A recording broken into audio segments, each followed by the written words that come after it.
Political justice party के राष्ट्रीय अध्यक्ष राजेश कुमार सिद्धार्थ आगरा पहुंचे और उन्होंने आगरा में कोरोना संक्रमण काल में असमय काल के गाल में समाये लोगों के घर पर जाकर के उन्हें शोक संवेदना व्यक्त की। तो वहीं पर मीडिया के सामने रूबरू होते हुए अपनी पार्टी की उपलब्धियां और आने वाले विधानसभा चुनावों में किस प्रकार से चुनाव अभियान का प्रचार करेंगे और किस प्रकार से चुनाव लड़ेंगे, इसकी विस्तृत रूप से जानकारी दी। इस बारे में जानकारी देते हुए राष्ट्रीय अध्यक्ष राजेश कुमार सिद्धार्थ ने बताया कि ऐसा है कि पॉलिटिकल जस्टिस पार्टी को अभी गठन हुए सितंबर 2020 को हमें चीफ इलेक्शन ऑफ इंडिया से पार्टी का सर्टिफिकेट मिला। उसके बाद में इधर लगातार जो है 26 नवंबर 2020 को हमने पार्टी की लॉन्चिंग दिल्ली में से की। फिर उधर असम में चुनाव था, विधानसभा का आम चुनाव था, उधर मैं व्यस्त रहा असम के चुनाव में। और असम में 21 सीटों पर हमारी पार्टी ने उधर चुनाव लड़ा।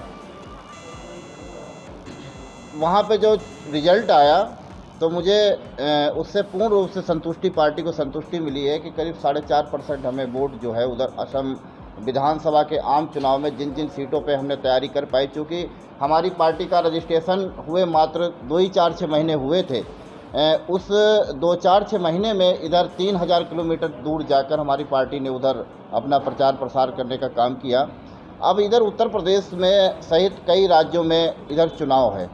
ख़ास तौर पे उत्तर प्रदेश का मैं मूल निवासी हूं और उत्तर प्रदेश में 2022 में विधानसभा का आम चुनाव है।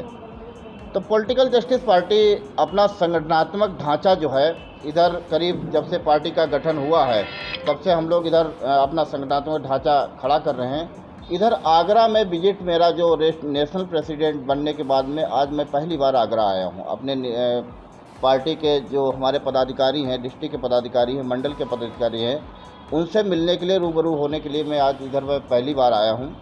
और विशेष तौर पे मेरा आगरा आने का जो मुख्य ध्येय था वो ये था कि जो कोरोना संकट काल में कुछ परिवारों की असमय मृत्यु हुई है, उन परिवारों के शोकाकुल परिवार के बीच में जाकर हम पार्टी की ओर से उनको शोक संवेदना व्यक्त करने के लिए कल मैं इधर कई बस्तियों में गया था, जिनके परिवार के लोग इस कोविड-19 में इस महामारी के चक्कर में उनकी असमय मृत्यु हो गई। उन परिवार के मैं इधर शोक संवेदना व्यक्त करने के लिए आया था। आज जो पार्टी का हमारी जनाधार है, ख़ास तौर पे पश्चिमी उत्तर प्रदेश में, वो धीरे धीरे बड़ी तेज़ी के साथ बढ़ रहा है। हमारी पार्टी का जो मैनिफेस्टो है, जो घोषणा पत्र है, उसकी हमारी पार्टी की जो विचारधारा है वो जन जन तक पहुंच रही है। मैं समझता हूं कि लोग हमारी पार्टी से बड़ी तेज़ी के साथ इधर जुड़ने का भी काम कर रहे हैं। बाकी और कुछ सवाल पूछो। प्रदेश में चुनाव आ रहा है तो कितनी सीटों पर किस बलबूते पर लड़ेंगे? देखिए,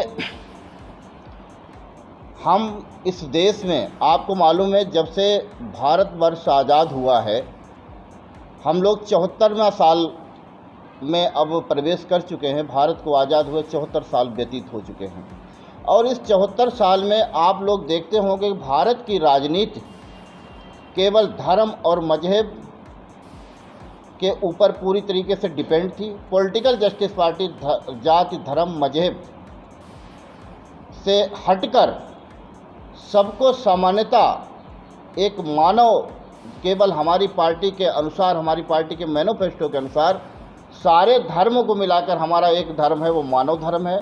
मैं कुछ दूं चाहे ना दूं इस देश को, लेकिन एक सच्चा इंसान और सच्चा मानव देना चाहता हूं।